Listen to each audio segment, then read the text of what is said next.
Well, good morning, everyone. Uh, it's good to be here again. I'm hoping and praying that you're all doing well, that you're safe and healthy. Um, when I spoke the last time, we had been experiencing this uh, self quarantine or for about 5 weeks. Well, now we're up to 10 weeks. I couldn't imagine that it was going to go this long. It just really um, I don't know how long it's going to go.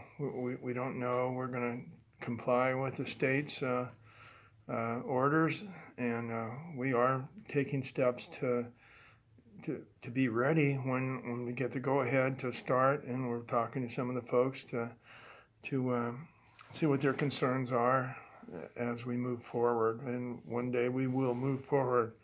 Uh, it's. I hope you're able to see Bryce's sermons on YouTube or Facebook. They've been very good. And I wanted to call your attention to, he did a lead in on a Friday just before this most recent sermon. And during that lead in, he mentioned that he has heard from several people within the congregation that every day seems to be the same. That they were all just nothing different. And that's, I can understand that. I mean, for those of us that are home every day now, it is. You get up and it's just like it was the day before almost. I talked to my daughter, Christy. She and her husband are both school teachers, so they're normally out during the day with their classes. They're teaching.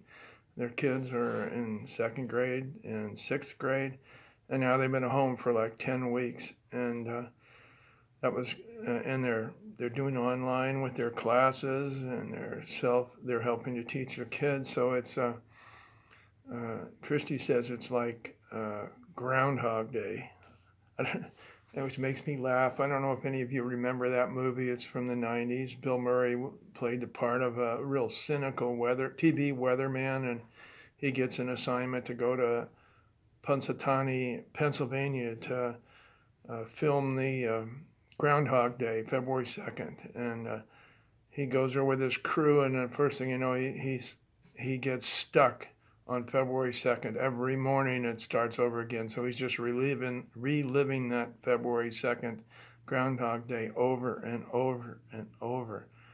Well, Christy says she's up to about Groundhog Day number 60 something. And it's it's a strain. It's tiring, exhausting for many people.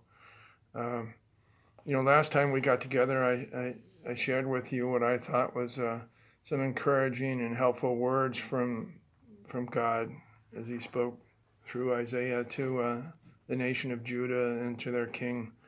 And those words were, and I said, pay attention to those words and use them as we go through this crisis now, and any crisis you go through, anytime you're stressed or anxious. The words were, be careful, be calm, don't be afraid, don't lose heart, stand firm in your faith.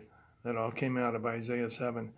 So I still think those are excellent words of advice. Today, I'd like to share some words from one of the Psalms, Psalm 143. David wrote this psalm, and David experienced many crises in his life. Some of them he brought on himself, but nonetheless, he had many crises, and I appreciate so much the way he was able to talk to God. And I'm grateful that these words were recorded, put in the Bible, so we can read them and learn from them and gain some wisdom and insight.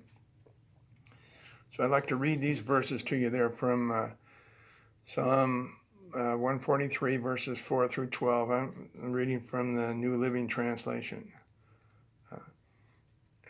These really seem to apply to a lot of what we're experiencing. It starts with verse 4. I am losing all hope. I am paralyzed with fear.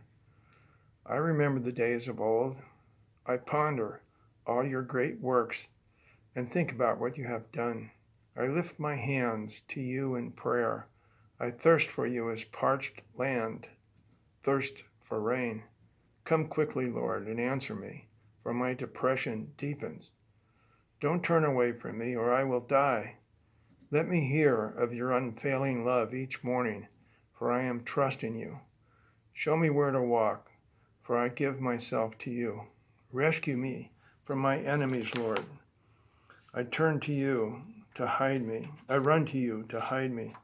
Teach me to do your will, for you are my God. May your gracious Spirit lead me forward on a firm footing.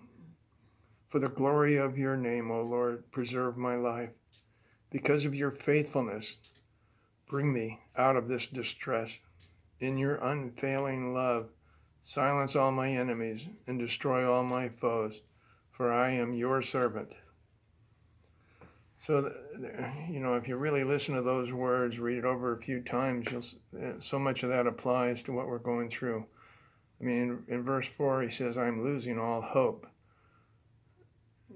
In 5, he says, I remember the days of old. Don't we do that? We look back to the days of old, and oh boy, I wish it was the way it was back then. It was so much easier, so much better. Those are the words you hear the Egyptians saying, the Israelites saying when they're in the desert. They're looking back on Egypt, where they were experiencing genocide, and they're saying, oh boy, I wish I could go back to those days. Verse 8, let me hear of your unfailing love each morning. Isn't that what we need to hear each morning as we get up? God's unfailing love. We want to hear that. Show me where to walk, for I give myself to you. And then in verse 11, for the glory of your name, O Lord, preserve my life. Because of your faithfulness, bring me out of this distress. Well, I hope those words are encouraging. They're right from Scripture. And I just let you know that we continue to pray for you. If you have concerns or needs, let us know. If you're able to, use Zoom to get together for Wednesday night or various times we're getting together now. It's so encouraging to see 15, 20 members on Zoom and talk and chat with them. So God bless you all, and I look forward to the day when this is behind us and we're meeting again together. So that's it for today. Thank you.